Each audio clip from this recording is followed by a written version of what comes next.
তৃণমূলের পার্টি অফিসে ঢুকতে পারবেন না? যাই হোক আপনারা পার্টি অফিসে ঢুকতে পারেন না। এটা একটা জেলার পার্টি অফিস, এটা কার্যালয়।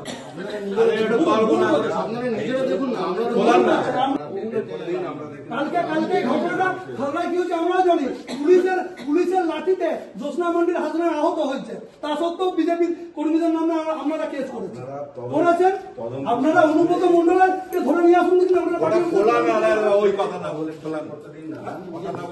না ওইখানে এখন আপনারা বাইরে আমাদের জেলার নেতারা আছে, তাদের সাথে কথা বলবো, তারপর আপনাদেরকে পার্টি অফিসে এরকম ভাবে আপনারা পুলিশের ড্রেস করে আউট করে চলে আসুন। এগুলো ভালো নয়। কে বলে আসামি আছে? আপনারা সাসপেন্ড করে আপনারা ঢুকে যাবেন না। আপনারা না, আমরা জানি আইনের আইনটা আমরাও জানি। সার্চিং অর্ডার আছে আপনার কাছে?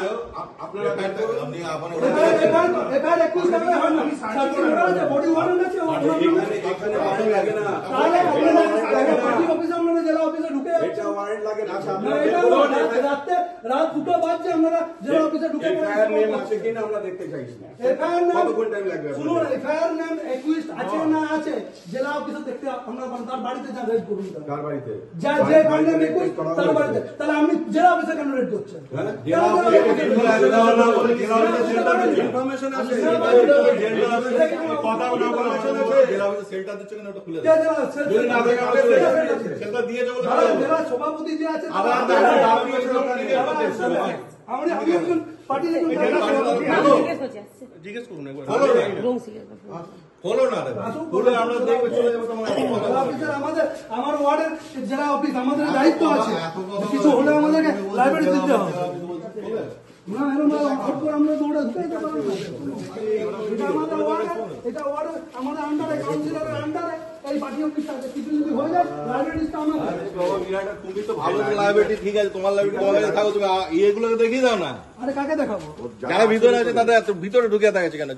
যদি যদি কিছু আপনাদেরকে কে বললো ভিতরে আছে? আরে তোমাকে সেই জবাব দেবো কেন? তুমি খুলে দেখাও। আপনি সার্চ ওয়ারেন্ট নিয়ে এসে পরে পার্টি অফিসে ঢুকবেন। কিসের সার্চ ওয়ারেন্ট লাগে? এসডিওর কাছে এখন রাত্রেবেলা আপনি সার্চ ওয়ারেন্ট করান। তুমি যাও, তোমার সার্চ ওয়ারেন্ট লাগবে না? আমরাও আইনটা জানি, আইনের রক্ষক, আমরাও আইন জানি, আমরাও আইন জানি।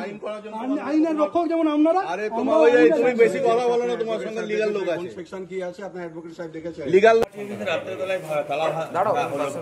কারণ বলে মনে করছেন? দেখুন, আমাদের এই মন্দির সময় পার্টি অফিস ঢুকেই ওরা রাত্রিবেলায় কোনো ইনফরমেশন না দিয়ে, কাউকেই জানায়নি, মাঝ রাতের দলবল নিয়ে পুলিশের বাহিনী এসে এই আমাদের এখানে সামনের গেটের তালা ভেঙে দেয়। তালা ভেঙে ভিতরে ঢুকে ভিতরের গেটটাও ভাঙার চেষ্টা করে। এই যে অন্যায় কাজগুলো পুলিশ, দলদাস পুলিশ করছে, এটা কিন্তু ঠিক করছে না। আমরা সবাই সমস্ত কর্মীরা এখানে জড়ো হওয়ার পর ওরা সাসপেক্টের বসে এসছে, তারপর এখন ওরা এখান থেকে চলে যায়। কি সন্দেহ করেছে? ওরা সন্দেহ করেছে যে কালকের কোনো ঘটনা ঘটে যাওয়ার কোনো ভিকটিম হয়তো এখানে আছে খাতড়ার। সেটার জন্য বাঁকুড়া রাত্রি 2টোর সময় পার্টি অফিস তালা ভেঙে ওরা ঢুকেছে, বিভিন্ন কাগজপত্র এদিক ওদিক করেছে।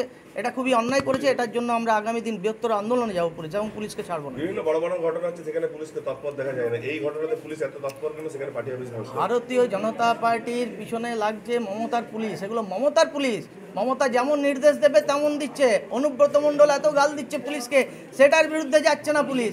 আজ সামান্য কোনো সন্দেহের বসে এসে এখানে মাঝরাতে 2টোর সময় এসে পার্টি অফিসের তালা ভাঙছে। এই যখন ভাঙা চাবি, এটা আমাদের দিতে হবে। হ্যাঁ, পুলিশ জোর জবরদস্তি ভেঙে চলে যায়। আরও ভিতরটাও শাবল দিয়ে ভাঙার চেষ্টা করার পরিকল্পনা করেছিল। কোনোভাবে আমরা জানতে পেরে এসে রুকেছি, এবং ওরা এখন এখান থেকে সরে গেছে। সামনে যে 2026-এর নির্বাচন, তার আগে কি কোথাও নতুন করে রাজনৈতিক সমীকরণ চেঞ্জ করার পুলিশই চেষ্টা করছে? পুলিশ দলদাস হয়ে কাজ করছে, আপনারা সবাই জানেন। বিভিন্ন জায়গাতে দেখেছেন পুলিশের সক্রিয়তা, তৃণমূলের হয়ে সক্রিয়তা, বি টিম হয়ে কাজ করছে পুলিশ, এবং বিজেপি কর্মীদের ভয়ভীত হওয়ার চেষ্টা করছে। 2026 বিজেপি কর্মী একটা আছে, এবং আগামী নির্বাচনে ভারতীয় জনতা পার্টি পশ্চিমবঙ্গে পদ্মফুল ফোটাবে। ভারত মাতা কি জয়।